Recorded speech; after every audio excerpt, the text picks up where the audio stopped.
Let's improve English. Friends देखिए फिर से कुछ यूजफुल सेंटेंसेस का ट्रांसलेशन देखते हैं और साथ में इंप्रूव करते हैं अपने इंग्लिश वोकैबुलरी को भी। देखिए पहला सेंटेंस है, लोग राधा की खूबसूरती पर फिदा हो जाते हैं। वाह, राधा की खूबसूरती इतनी ज़्यादा है कि लोग फिदा हो जाते हैं। इसके लिए आप कहेंगे people are मेजमराइज्ड bye Radha's beauty. इसमें मुझे आपको बताने दीजिए कि मेजमराइज्ड जो है ना, ये एक वर्ड है, इसका मतलब होता है कुछ इतना सुंदर है, इतना मनमोहक है कि आप बहुत ही चौंक गए, उसको देख के सरप्राइज रह गए। ऐसे हो जाने को मेजमराइज्ड हो जाना बोलते हैं। पीपल आर मेजमराइज्ड का मतलब है लोग मेजमराइज हो जाते हैं, चौंक जाते हैं उसकी खूबसूरती से, बाय राधाज ब्यूटी, राधा की ब्यूटी से। तो मेजमराइज्ड का मीनिंग आपको समझ में आया होगा इसमें।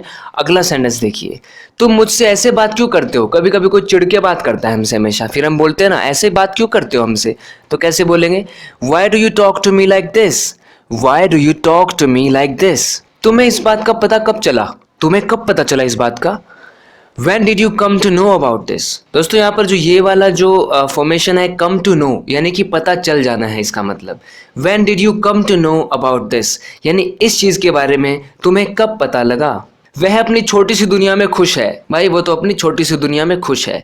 इसके लिए हम कह सकते हैं She is pleased with her small world। यहाँ पर देखिए दोस्तों, प्लीज्ड मतलब खुश होता है, प्लीज्ड विद यानी कि वो खुश है किससे, हर स्मॉल वर्ल्ड यानी अपने स्मॉल वर्ल्ड से। अब दोस्तों इसी मौके पर मैं आपको बताता हूँ कुछ वर्ड्स। ये जो आप प्लीज्ड देख रहे हैं ना, यहाँ पर प्लीज्ड का मतलब खुश होता है, हैप्पी होता है।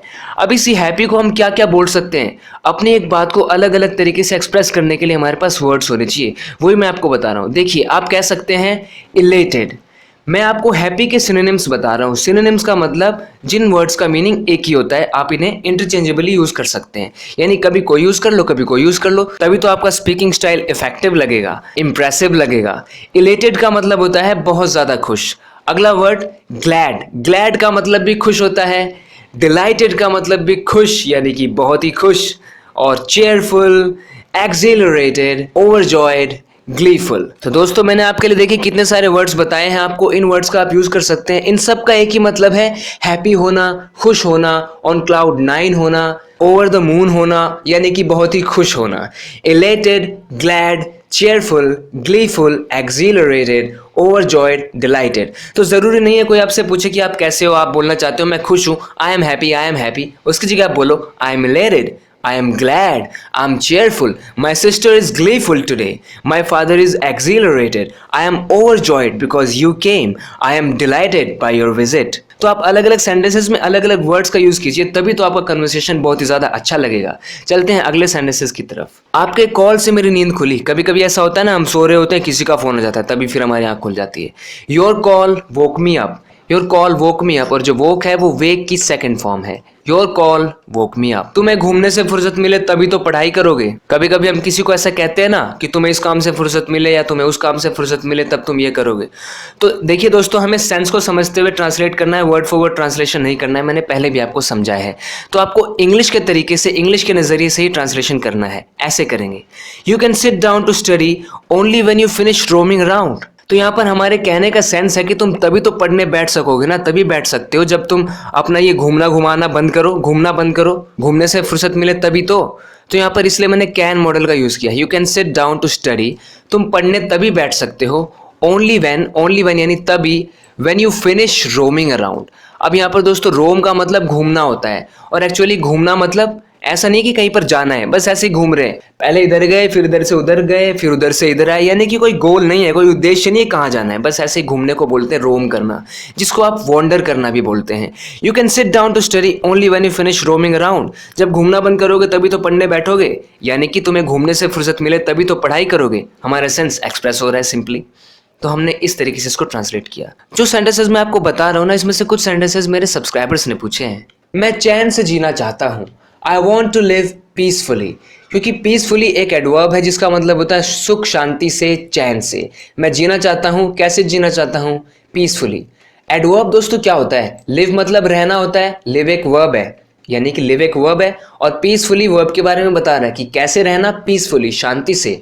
और वर्ब को क्वालिफाई करने वाले वर्ड को ही हम एडवर्ब बोलते हैं, क्योंकि ये वर्ब के बारे में बता रहा है। I want to live peacefully, यानी कि मैं चैन से जीना चाहता हूँ। एक इंसान ने ऐसा बोला मैं चैन से जीना चाहता हूँ, उसके जवाब में दूसरे ने बोला तुम्हें लड़ने से फुर्सत मिले तब ना, वो लड़ता रहता है हमेशा। तो वो कैसे कह सकता है it's possible only when you stop fighting. यानी हमारे कहने का सेंस जो है वो यही निकल रहा है कि तुम्हें लड़ने से फुर्सत मिले तब ना, और हम इंग्लिश में कह रहे हैं it's possible only when you stop fighting.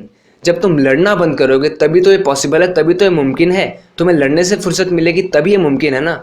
तो हम इंग्लिश में इस तरह से कह सकते हैं it's possible only when you stop fighting. समझ नहीं आ रहा तुमसे कैसे कहूँ।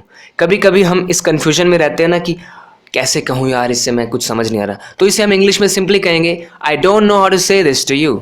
ऑफ कोर्स फ्रेंड्स, एक ही चीज़ को कहने के बहुत सारे अलग अलग तरीके हो सकते हैं। तो उनमें से एक तरीका ये है आई डोंट नो, यानी कि मैं नहीं जानता, how to say this to you, कि मैं तुमसे कैसे कहूँ। अब यहाँ पर आपको लगेगा समझ नहीं आ रहा तो आपने अंडरस्टैंड क्यों नहीं यूज़ किया, ये वो इतना मत सोचा करो। आपको बस ट्रांसलेट करना है, सेंस को एक्सप्रेस करना है। समझ नहीं आ रहा यानी कि सेंस बन रहा है यार, कैसे कहूँ मतलब कैसे कहूँ। इंग्लिश में यही तरीका होता है बोलने का, I don't know how to say this to you. अब I don't understand how to say this to you, वो भी हम कह सकते हैं, पर उससे ज़्यादा कॉमन और ज़्यादा बेटर यही है I don't know how to say this to you, कि पता नहीं मैं तुमसे कैसे कहूँ, समझ नहीं आ रहा तुमसे कैसे कहूँ, यही मतलब है। फ्रेंड्स, जब आप ट्रांसलेट नहीं कर पाते ना तो आप सोच लीजिए आप वही करने की कोशिश कर रहे हैं, आप वर्ड फॉर वर्ड ट्रांसलेट कर रहे हैं कि इस वर्ड को इंग्लिश में कैसे कहेंगे। आपको एक्सप्रेस करने का तरीका ढूंढना है। शब्द के लिए शब्द नहीं मिलेगा आपको, ज़रूरी नहीं है हर वक्त हर बार आपको शब्द के लिए शब्द मिल जाएगा। इंग्लिश एक अलग लैंग्वेज है यार, हिंदी एक अलग लैंग्वेज है, इंग्लिश को अलग तरीके से हमें लेना चाहिए।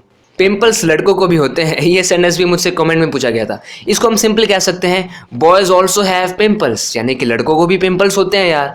बॉयज ऑल्सो हैव पिंपल्स, होते तो हैं लेकिन बस बात यह है कि वो इतना लड़कियों की तरह चिंता में नहीं पड़ते, उन्हें फर्क नहीं पड़ता। अरे पिंपल्स हो गए, कोई बात नहीं, कल चला जाएगा, क्या है, आया खुद चला जाएगा, सोचना क्या है इतना। फ्रेंड्स, मैं आपकी इंग्लिश को इंप्रूव करता ही रहूँगा, अलग अलग आपको वर्ड्स बताता रहूँगा, अलग अलग बातों को एक्सप्रेस करने के तरीके बताता रहूँगा। ये सब सीखते रहने के लिए लेट्स इंप्रूव इंग्लिश को सब्सक्राइब ज़रूर करना अगर आपने अभी तक नहीं किया है तो। ओके फ्रेंड्स, बात करते हैं नेक्स्ट वीडियो लेसन में, तब तक के लिए take care and bye bye.